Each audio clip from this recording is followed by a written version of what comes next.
welcome to the deep dive. We're jumping right in today because we have a massive amount of ground to cover. We really do. But before we unpack the really intense material we have lined up for you, please take a quick second right now to hit that like button and subscribe to the show. Yeah, it directly supports our ability to bring you these exhaustive breakdowns. Exactly. So today we are conducting a comprehensive review of a highly requested and I'd say intensely debated ebook. Very debated.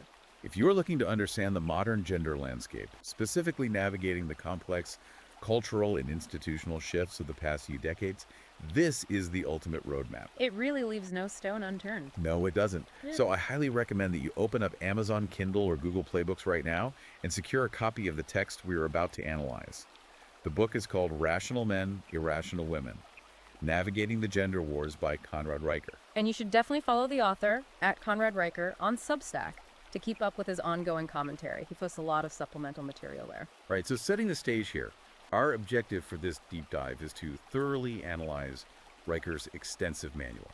And we should clarify who this is for. This text is explicitly written for men navigating the modern socio-political landscape, particularly those aligned with men's rights advocacy and the broader manosphere. Yeah, that's the target demographic. Yeah. And a central overarching premise of Reicher's work is the assertion that modern institutions, and we're talking ranging from the family court system to corporate human resources, all the way to mainstream media conglomerates, have been systematically captured. Captured by feminist and Marxist ideologies, according to the text. Right. And we will be examining his historical and sociological breakdown of how these institutions functioned prior to this ideological shift and the specific mechanics of how they operate today under this new paradigm. But before we get into the weeds, we really need to establish our analytical framework. An explicit impartiality disclaimer is absolutely essential here. Absolutely agree. Let's lay down the ground rules. Because this text contains highly politically charged content regarding gender dynamics, feminism, and alleged institutional bias, we have to be clear. We are not taking sides. Right. No sides here. We are not endorsing, nor are we condemning the viewpoints presented in Reicher's book.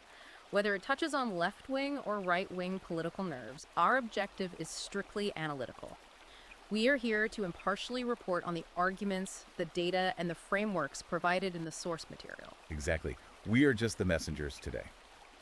By objectively deconstructing Reicher's thesis, our goal is to help you fully comprehend the specific ideology, the historical arguments, and the evolutionary psychology driving this rapidly expanding cultural movement. So you can understand exactly what the arguments are, regardless of where you personally stand. Right. So with that framework in place, let's explore part one of the book, which Reicher categorizes under the premise of biology versus the illusion of equality. This is really the foundation of his entire worldview. It is. The core argument here begins with a fundamental rejection of modern egalitarianism. Reicher posits that gender equality, as it is currently defined and pursued by modern institutions, is just an absolute myth. And the reasoning he provides is that men and women are fundamentally and biologically divergent. Right. The text argues quite aggressively that these differences are not mere social constructs engineered by a patriarchal society. They are deeply embedded, hardwired, evolutionary features that, well, you just can't condition or legislate them away. To anchor this philosophical stance, he doesn't just speak in abstracts. Reicher introduces a significant amount of biological and anthropological data to back this up. Yeah, he points to tangible physiological disparities. Like, for instance, he highlights the statistic that on average, men possess 40% more upper body strength than women. But the analysis goes far beyond just basic muscular hypertrophy. The text focuses heavily on endocrinology. Specifically testosterone. Exactly, the role of testosterone. He notes the baseline reality that men operate with 10 to 20 times more testosterone than women. And what requires our attention here is how Reicher connects this biochemical reality to macro-level societal development. Right. He argues that this massive discrepancy in testosterone is the precise fuel that drives male risk-taking, aggression, and intense competitiveness. And in the framework of the book, these are not negative behavioral traits that require suppression or some kind of therapeutic intervention. No, not at all. He views them as the exact traits that have historically been the engine for human survival and technological innovation. He draws a very deliberate timeline with that argument. He traces the necessity of male aggression from ancient hunting parties and tribal defense strategies directly to the modern day. Yeah, the risk tolerance required to, say, venture capital, start a new business, or build modern, high-stress infrastructure. Exactly. Riker's thesis suggests that civilization itself is a byproduct of directed male aggression and risk tolerance. I mean, the argument is you cannot construct suspension bridges, drill for oil in hazardous environments, or maintain a hyper-competitive global economy without a demographic that possesses an inherent biochemical drive to conquer obstacles and assume massive physical and financial risks. Which brings us to a really critical concept in the text.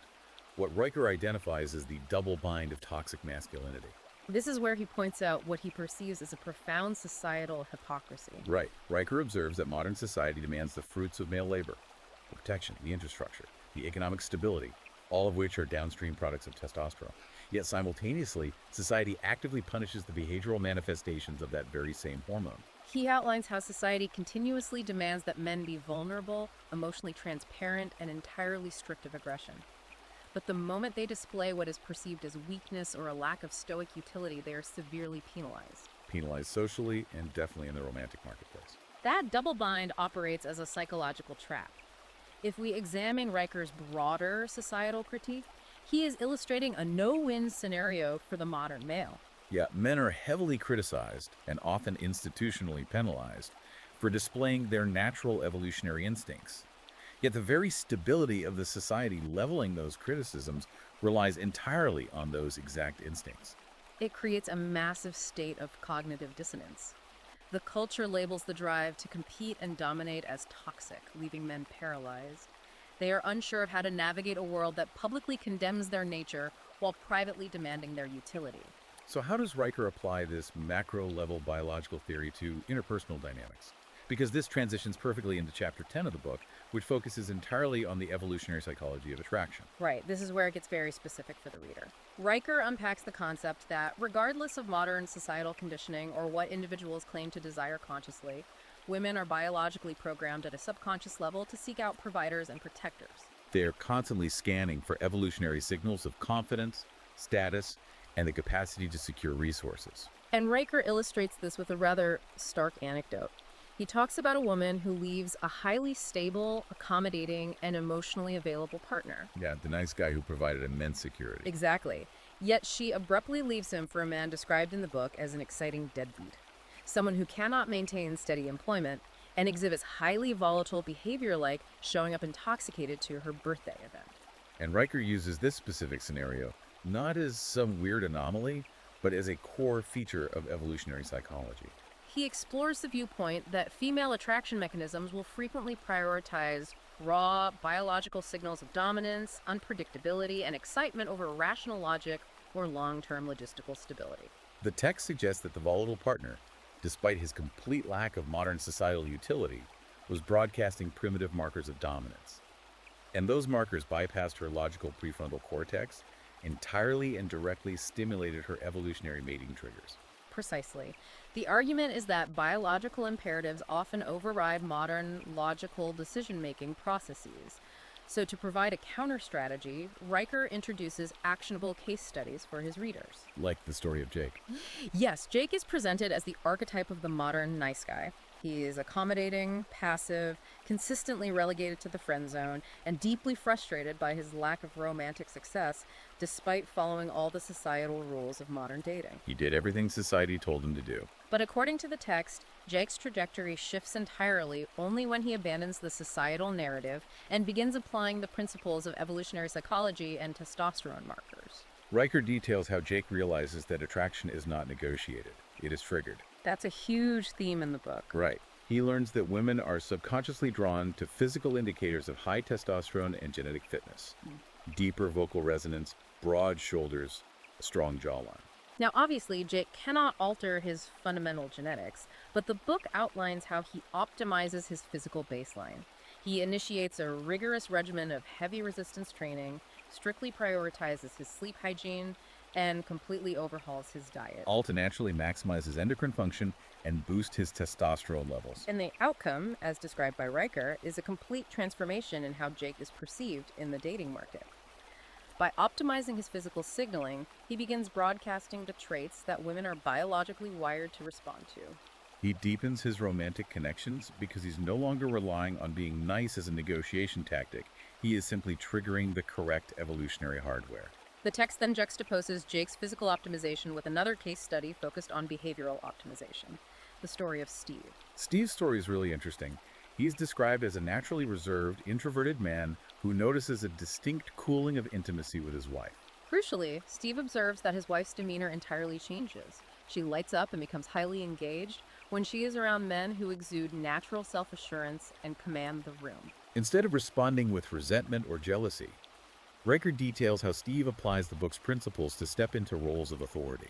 Right. Steve begins taking on leadership positions within his local community. He actively speaks up with assertiveness in his corporate environment. He effectively learns how to signal the competence, decisiveness, and reliability that his wife's biological hardware respects.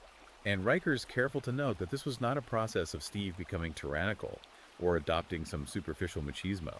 It was about Steve stepping into a natural, authoritative leadership role that had just been dormant. It's a process of understanding the underlying mechanics. Riker emphasizes that this framework is not about manipulation or coercion. It is about recognizing the rules of a biological game that has been rigorously shaped by millions of years of human evolution. You have to understand what behavioral and physical signals actually work and why they work, rather than relying on what modern society claims should work. Which brings us to a highly complex intersection in the book. If these evolutionary realities are as fixed and immutable as Riker claims, what occurs when modern institutional frameworks are constructed in direct opposition to them? And that is the exact focus of Part 2, the capture of institutions and the cult of modern feminism. This section provides a sweeping historical analysis. For readers trying to understand the trajectory of modern institutions, Riker offers a detailed breakdown of how these systems operated prior to what he identifies as their capture by feminist and Marxist ideologies. He does offer a concession regarding early feminist movements, though. He acknowledges that first-wave feminism pursued legitimate, legally rational objectives. Specifically, the right to political enfranchisement through voting and the demand for equal pay for equal labor. However, Riker argues that the movement fundamentally fractured during the second and third waves. According to his analysis, the objective ceased to be about legal egalitarianism and instead morphed into an ideological push for what he terms female supremacy and intersectional division. He argues that this shift required the active dismantling of traditional family structures and the institutional demonization of inherent male traits. To illustrate the real-world application of this ideological shift, Riker introduces the concept of the marriage plantation. That's a provocative term. Very. It is his framework for analyzing how modern relationships, and more specifically family courts, operate under the current regime. He provides a series of stark statistics to substantiate his claim that the legal system has been entirely weaponized against men. And the statistics he presents are central to his argument. Riker points out that women currently initiate approximately 70% of all divorces in the United States. Furthermore, he states that despite initiating the overwhelming majority of these marital dissolutions, men are ultimately ordered to pay roughly 85% of all alimony and child support obligations. Riker doesn't just present the numbers. He analyzes the legal mechanics behind them. He argues that the advent of no-fault divorce, combined with the presumption of maternal custody, has created a financial incentive structure that actually encourages the dissolution of the family unit. In his view, the modern family court system operates as an extraction mechanism. It views men primarily as disposable financial utilities rather than essential parental figures. And this legal analysis extends into how law enforcement handles domestic disputes, which Riker explores through his critique of the Duluth model. For those unfamiliar, the book breaks down how the Duluth model actually functions in practice. And Riker argues it is entirely built on an ideological foundation rather than an objective legal one. That is a critical point in the text.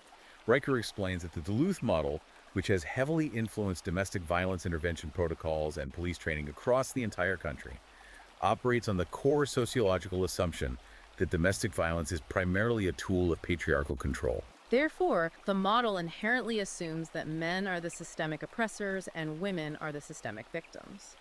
Riker argues that because this ideological bias is baked into the very protocols law enforcement uses, it effectively destroys the presumption of innocence. If police are called to a domestic dispute, The training heavily dictates that the man is presumed to be the primary aggressor, period. Riker asserts this leads to staggering rates of wrongful arrests, where men are removed from their homes and lose access to their children before any objective investigation or due process has even occurred. If we follow Riker's argument that due process has been eroded in the legal system, how does he see this manifesting in the corporate sphere? Well, Riker posits that the exact same ideological capture has occurred within corporate human resources. When analyzing the modern workplace and the downstream effects of the Me Too movement, the text asserts that traditional, objective meritocracy has been systematically replaced by diversity, equity, and inclusion initiatives. Riker uses this framework to discuss the erosion of workplace due process. He shares a highly detailed anecdote of a man whose career was destroyed by a false accusation of sexual harassment from a female coworker. The book details how this individual is immediately terminated. His professional reputation is irrevocably smeared, and his psychological well-being just collapses.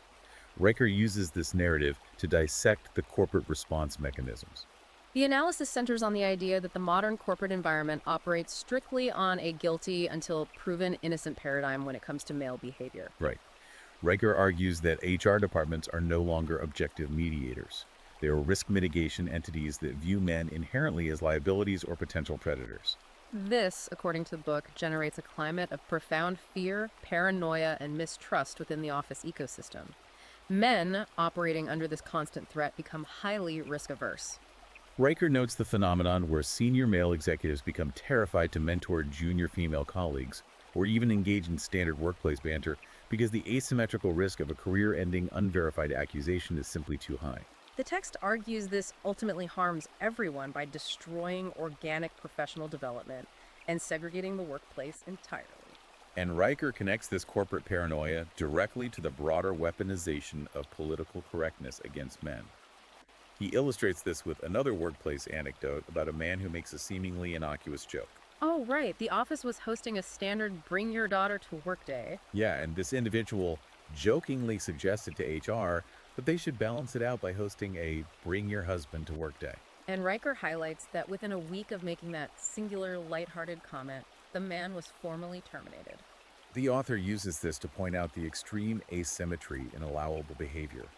Men are forced to navigate their professional and social lives walking on eggshells, constantly aware of hidden conversational traps. Riker expands this critique to the highest levels of society, noting the glaring double standards in politics. He observes that male politicians are routinely forced to resign and are utterly ruined by personal scandals or inappropriate comments. Whereas female politicians who commit remarkably similar ethical infractions or exhibit similar behavior are almost universally granted a pass by both the media apparatus and the general public. This pervasive sense of navigating hidden traps and operating in an environment of constant asymmetrical warfare is precisely what Riker transitions into in Part 3 of the text. Part 3 is psychological warfare, navigating chaos and manipulation. He moves from the macro-institutional level back down to the micro-interpersonal level. In Chapter 1, Riker introduces a clinical psychological concept known as the repetition compulsion. He uses this to answer a question that plagues many men. Why do certain women, particularly those with unresolved trauma, seem to actively seek out and manufacture chaos in their romantic relationships? Riker explores the psychological mechanisms behind this deeply frustrating behavior. He explains that for individuals who have grown up in highly volatile environments or experienced significant past instability, chaos actually registers neurologically as home. It is their baseline of familiarity. Conversely, a stable, peaceful, and supportive relationship is deeply unsettling to them. Riker posits that stability removes all the external drama and distractions, which terrifyingly forces these individuals to sit quietly and confront their own deep-seated insecurities and unhealed psychological wounds. Therefore, to avoid the pain of self-reflection, they compulsively manufacture external conflict to return the relationship to a state of familiar chaos. Riker categorizes these specific behavioral patterns under the umbrella of borderline and narcissistic traits. And to ground this clinical theory in reality, he shares highly personal and deeply alarming anecdotes of manipulation from his own past relationships. One of the most prominent examples he analyzes is a time when his ex-partner deliberately sabotaged a massive, career-defining work presentation he was scheduled to give. The morning of the presentation, as he was preparing to leave, she initiated an explosive, screaming argument over an entirely trivial issue. specifically the exact manner in which a load of laundry had been folded. Right. Riker deconstructs this event not as irrational anger, but as a highly calculated control tactic. By manufacturing an intense emotional crisis right before he needed to perform professionally, she effectively kept him emotionally off balance. It was a mechanism to assert power and ensure that her emotional state remained the absolute center of his universe, even at the cost of his professional success. The text also extensively details the manipulation tactic of isolation.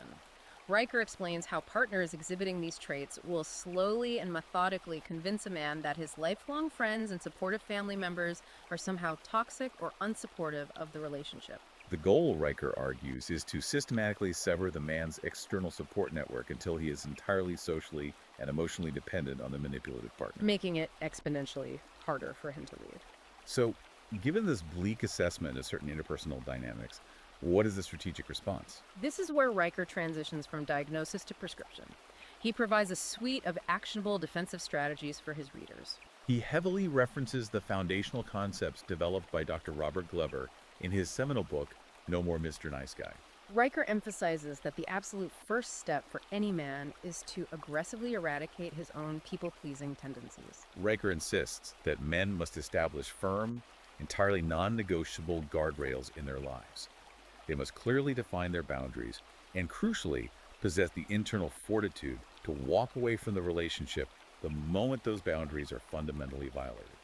He argues that a boundary without the genuine threat of departure is merely a suggestion. Beyond setting boundaries, Riker details highly specific tactical responses to emotional manipulation.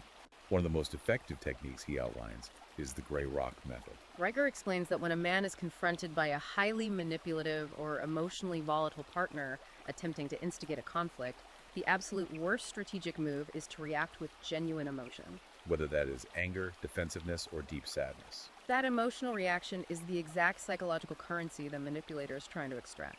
The gray rock method involves the man completely shutting down his emotional broadcasting. He becomes as uninteresting, unresponsive, and emotionally flat as a gray rock. He gives short, non-committal answers and refuses to engage in the escalating drama. By starving the manipulator of the emotional reaction and the dopamine hit they are aggressively seeking, the man protects his own psychological peace and systematically drains the manipulator of that power over the dynamic. Riker takes this concept of managing dopamine loops even further when he discusses the neurochemistry of relationships. He presents the case study of a man named Chris. Chris was married to a severely anxious and micromanaging wife who constantly criticized his every action around the house. But instead of engaging in endless, draining arguments about her behavior, Chris looked at the underlying science. The text explains that Chris realized her micromanagement was not actually about him. It was driven by an internal anxiety loop and a desperate, dopamine-driven need to exert control over her environment to feel safe. Exactly. So Chris deployed a strategy of psychological redirection.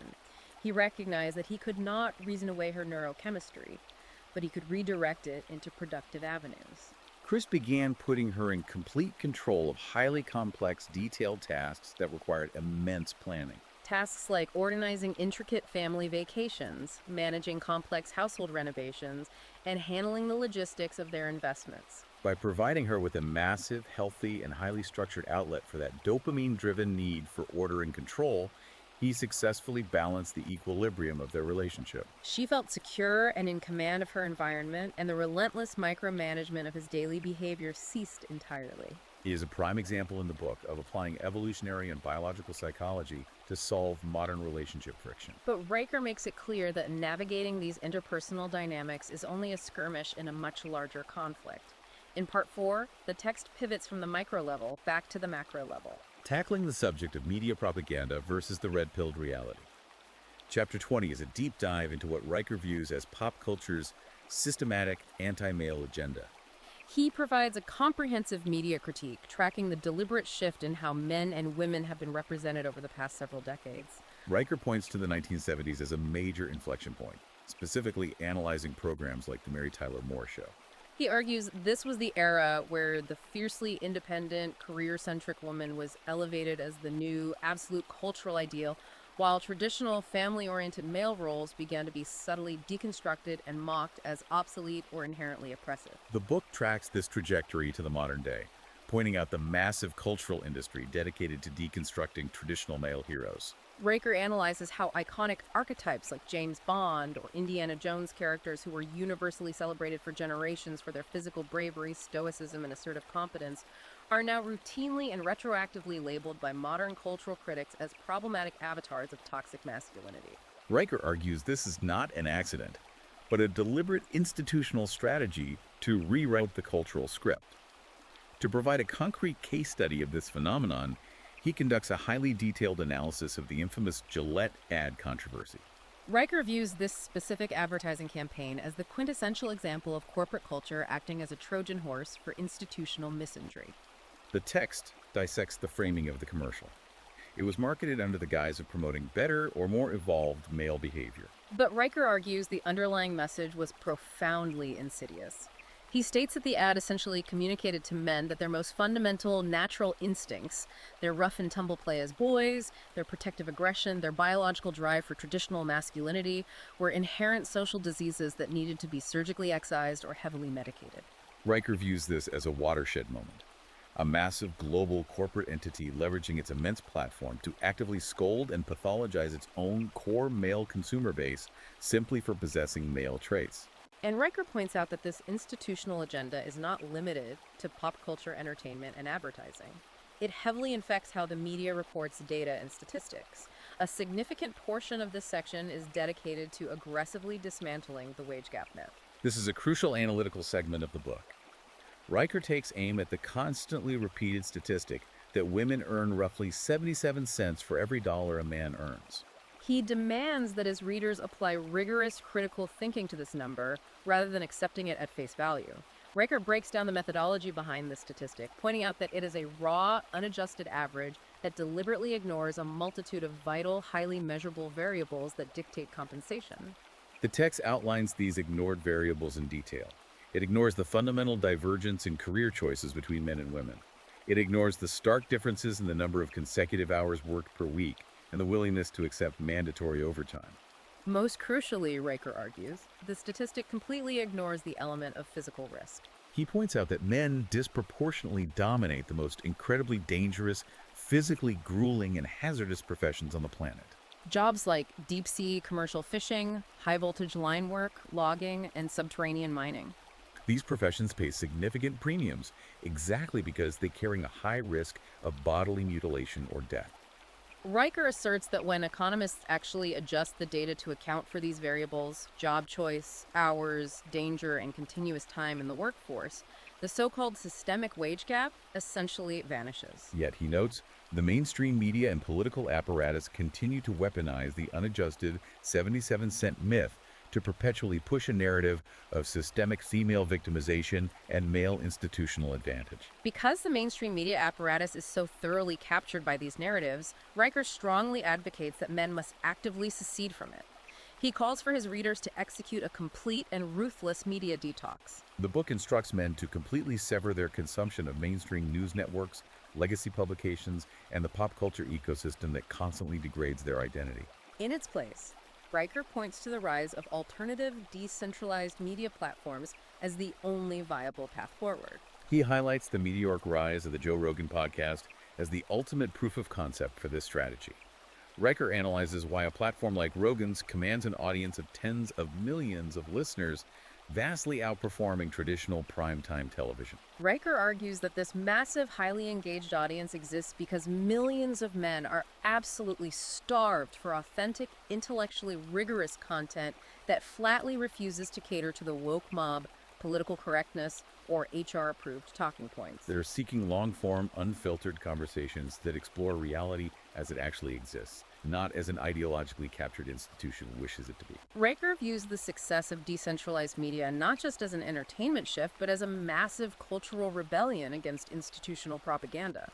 This call for cultural rebellion naturally brings us to the final and arguably most critical section of our deep dive, Part 5, Reclaiming Masculinity and Building Brotherhood. Riker grounds the necessity of this entire reclamation project in what he identifies as the unspoken crisis facing the modern male demographic. Riker uses this section to completely validate the underlying necessity of the broader men's rights movement. He presents a deeply sobering statistical reality that starkly contradicts the prevailing narrative of immense male privilege. The numbers Riker provides demand serious attention. The text details how men are currently 3 to 4 times more likely to commit suicide than women.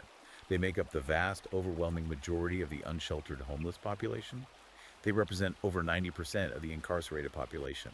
Furthermore, he highlights a stark political reality. Despite constituting roughly 49% of the general population, men currently hold only 24% of targeted political leadership roles or specialized educational grants in various institutional sectors. Riker uses this data to highlight a massive societal empathy gap.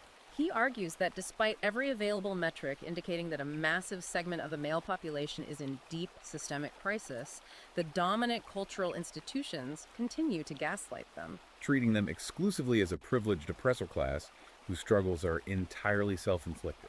Given the sheer scale of this institutional apathy, how does Riker propose that men actually fight back? The book argues that advocacy, coupled with highly strategic humor, are the most potent weapons available. On the advocacy front, Riker highlights the crucial work of organizations like the National Coalition for Men. He points out that these are not merely online discussion forums. They are highly organized legal entities actively fighting in the appellate courts. They are launching massive lawsuits to dismantle the systemic biases we discussed earlier, fighting for equal protection under the law, and challenging discriminatory practices in the selective service and the family court systems. But alongside formal legal battles, Riker heavily emphasizes the sheer, devastating power of satire and weaponized humor. He believes that taking the opposition's outrage seriously gives them power, whereas mocking it destroys their leverage. The text shares the story of an author named Mark, who wrote a highly successful satirical novel that simply flipped the modern gender roles and institutional biases entirely. Effectively exposing the absolute unhinged hypocrisy of the mainstream media's narratives. Another brilliant tactical example Riker provides is the anecdote of a man navigating the hostile environment of family court. The book describes how this individual walked into his heavily contested hearing wearing a custom-printed t-shirt that boldly stated, "I'm here for the alimony hearing." Riker describes the scene. The judge smirked at the sheer audacity. The opposing counsel was visibly furious and flustered, but the core psychological victory belonged to the man. Exactly. Rocker makes a profound strategic point here. By leaning into the absurdity of the situation and utilizing humor, the man completely stripped the court and his ex-wife of their ability to shame him. He owned the narrative. Riker argues that humor effectively disarms your critics and makes you psychologically uncancelable. When you refuse to validate their manufactured outrage with your own fear or anger, their ideological attacks lose all their kinetic energy. Finally, as a prescriptive foundation for the future, Riker discusses the immense power of traditional frameworks and male brotherhood. He argues that traditional religion, largely regardless of the specific theological denomination, inherently provides a time-tested evolutionary blueprint for stable societal and gender roles. The text suggests that these ancient frameworks correctly position the father as a necessary spiritual, moral, and authoritative leader within the household. Riker argues that this provides a rigid protective structure that modern, chaotic, secular society has systematically and disastrously dismantled. Beyond just religious structure, Riker emphasizes the absolute necessity of returning to tribal brotherhood. He shares an incredible, tangible success story of a man named John in the United Kingdom. The book details how John, recognizing the isolation of modern men, started a very small, highly localized men's support group. The initial goal was just to foster genuine brotherhood and provide a safe space to discuss the specific, unique issues they were facing in modern society without fear of judgment or HR repercussions. But Riker notes that the group rapidly expanded. Because it tapped into such a profound, unmet need, it grew into a massive organization. And they didn't just sit around talking, they mobilized. The text details how this organized brotherhood ended up successfully lobbying the UK government, ultimately securing millions of dollars in highly targeted funding specifically designated for male mental health and suicide prevention programs. Riker uses John's story as a powerful, concluding testament to his overall thesis. It proves that the solution to the systemic crisis of modern masculinity is absolutely not further isolation, stoic suffering, or capitulation to the dominant cultural narrative. The solution is organized solidarity, a relentless return to biological and foundational principles, and the active, unapologetic reclamation of the male space. We have covered an immense, complex landscape of information today. breaking down Riker's historical analyses, his evolutionary frameworks, and his tactical advice. But before we conclude, I want to present a lingering, deeply provocative thought inspired by the core premise of this text. It is a thought that really sticks with you. Even for those who might fundamentally disagree with the evolutionary psychology presented, or who might reject the intense political critiques of modern feminism found in this book, one must eventually confront a very serious, unavoidable question. What is the absolute breaking point for a civilization that continually, systematically ignores the silent, screaming crisis of male mental health, sky-high suicide rates, and the glaring, mathematically undeniable disparities in the legal and educational systems? It is a profound sociological question. If the mainstream legacy institutions continue to dismiss these undeniable catastrophic statistics as merely the result of toxic behavior and refuse to offer any structural empathy, what alternative, potentially radical structures will inevitably rise from the grassroots to replace them? You cannot institutionally suppress, alienate, and extract from half of the global population indefinitely without triggering a massive seismic societal correction. It is absolutely something to deeply consider as we watch these cultural dynamics unfold in real time. If you found this exhaustive breakdown fascinating and you are seeking the full, unfiltered roadmap to understand and navigate the modern gender landscape, you need to secure your copy of Conrad Reicher's ebook immediately. Do not wait. Go straight to Amazon Kindle or Google Play Books and buy Rational Men, Irrational Women, Navigating the Gender Wars. Furthermore, to stay updated on these ongoing cultural shifts, make sure you follow @Conrad Reicher on Substack. Before you leave, please ensure you have liked this deep dive and subscribe to our show so you're always notified when we tackle these complex, highly requested topics. Thank you so much for joining us for this extensive analysis today. We will see you on the next deep dive.